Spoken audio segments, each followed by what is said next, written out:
Hello বন্ধুরা, সবাই কেমন আছো? আবার আর একটা ভিডিও নিয়ে চলে এসেছি। তো আজকে আমরা একটুখানি বেরিয়ে পড়েছি দক্ষিণেশ্বরের উদ্দেশ্যে। তো আমরা একটুখানি সবাই তাড়াহুড়ো করে বেরিয়েছি, কারণ একটু লেট হয়ে গেছিলো। তো সবাই রেডি হয়ে আমরা বেরিয়ে পড়েছি যে একটুখানি পুজো দিতে যাব সবাই মিলে। আর দিদিভাইয়েরও মানে পুজো দেওয়ার কথা ছিল, বাচ্চাকে নিয়ে, মানে পুচকুটাকে নিয়েও একটু পুজো দেবে দাদাভাইকে নিয়ে। তো সেই জন্য আমরা তাড়াতাড়ি আর কি বেরিয়ে পড়েছি, যাতে পুজোটা গিয়ে ভালো মতো দিতে পারি। তারপর আমরা তো মেট্রো ধরার জন্য এসে ওয়েট করছিলাম। আসলে সেই দিন আমরা একটু সকালবেলা বেরিয়েছিলাম, তো সেখান থেকে ফিরতে একটু লেট হয়ে গেছিলো, 4টে মতো বেজে গেছিলো। তো সেখান থেকে এসে আবার সবাই মোটামুটি রেডি হয়েছিল, আমরা শুধু আর কি বাড়ি গিয়েই আবার বেরিয়ে পড়েছি। তারপর তো ওখান থেকে তাড়াতাড়ি করে আবার এসেই তো মেট্রো ধরা। তো যাই হোক, মেট্রো তো চলে এসছে, আমরা উঠে গেছিলাম যাতে তাড়াতাড়ি গিয়ে পুজোটা দেওয়া যায়। তো আমরা দক্ষিণেশ্বর নেমে তাড়াতাড়ি যাচ্ছিলাম, যে মন্দির বন্ধ হয়ে গেলে তাহলে তো আর গিয়ে কোনো লাভ হবে না। তো যাই হোক, শেষ অবধি আমরা পুজো দিতে পেরেছি। তো সেই ভিডিওটাই পুরোটাই থাকবে, তোমরা শেষ অবধি দেখো।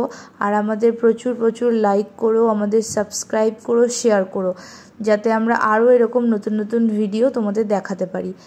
তো এবার আমরা একটুখানি সবাই তাড়াতাড়ি যাচ্ছিলাম, যাতে মানে কি দেখতে পাই, মায়ের দর্শনটা হয়। আমি এসছি দক্ষিণেশ্বর, অনেকবারই আসা হয়েছে, বিয়ের আগে বাবা মায়ের সাথে এসছি। বিয়ের পর আমার আর শ্বশুরমশাইয়ের ডাক্তার দেখানো ছিল, তখন এসছিলাম। তখন আমার ননদ, দিদিভাই আর বাবা, আমি এসছিলাম। তারপরে এইবার যে এসছি, এইবার সবাই মিলে আর কি একসাথে আসা। তো তারপরে তো আমরা একটুখানি পুজোর জন্য ডালা সবাই কিনে নিলাম, পুজো দেবো সেই জন্য। তারপরে সেখান থেকে গিয়ে ফ্লাইওভারটা দিয়ে তো অনেকটাই হাঁটতে হয়, কিন্তু যাই হোক, সেই হেঁটে এসে তারপরে মন্দিরের ভেতর প্রবেশ করলাম।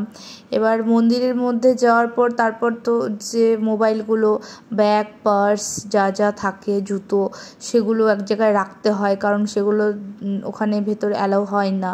তো আমরা সেখানে রেখে আর কি ভেতরে তাড়াতাড়ি গিয়েছিলাম যাতে পুজোটা দিতে পারি। সেই সময় আরতি চলছিল, আরতি হচ্ছিল, তো ওই জন্য মানে খুব ভালো একটা সময় গিয়ে পৌঁছেছি, যে আরতিটাও দেখতে পেয়েছিলাম। আর খুব একটা ভিড় ছিল না। আর দিদি আর দাদা ভাই তাড়াতাড়ি পুজো দিয়ে ফেলেছিল, কারণ বাচ্চা ছোট, তো ওই জন্য ওদেরকে তাড়াতাড়ি দিয়ে দিয়েছিল। আর আমি, মা, বাবা ও আর আমি, 4জনে আমরা একসাথেই পুজো দিয়েছি। তারপর সেখান থেকে বেরিয়ে তো পুজো টুজো দিয়ে একটু চারপাশটা ঘুরে তারপরে তো আমরা বাইরে চলে এলাম, কারণ মন্দিরের ভেতরে তো কোনোভাবেই ভিডিও করা সম্ভব নয়, ফোন বাইরেই থাকে। তো যাই হোক, বাইরে থেকেই আর কি পুজো দিয়ে আসার পর তো অন্ধকার হয়ে গেছিলো, সব বাইরে থেকেই পুজো টুজো দিয়ে বাইরে এসে আর কি ওরা কিছু ভিডিও করছিল মন্দিরের অন্ধকারে। তারপর সেখান থেকে আবার আমরা ফিরে এলাম ফ্লাইওভার দিয়ে। সেই সময় উঠতেই দেখি যে ফ্লাইওভার বন্ধ হয়ে গেছে, হয়তো নির্দিষ্ট একটা টাইম থাকে, তো বন্ধ হয়ে গেছিলো। তো আমরা ওই জন্য রাস্তা দিয়েই আবার মেট্রোর দিকে আসছিলাম সবাই মিলে হাঁটতে হাঁটতে। আর এতটা গরম লাগছিল, তো সেইখান দিয়ে যেতে যেতে আবার একটুখানি সবাই মিলে একটুখানি আইসক্রিম খেয়েছিলাম।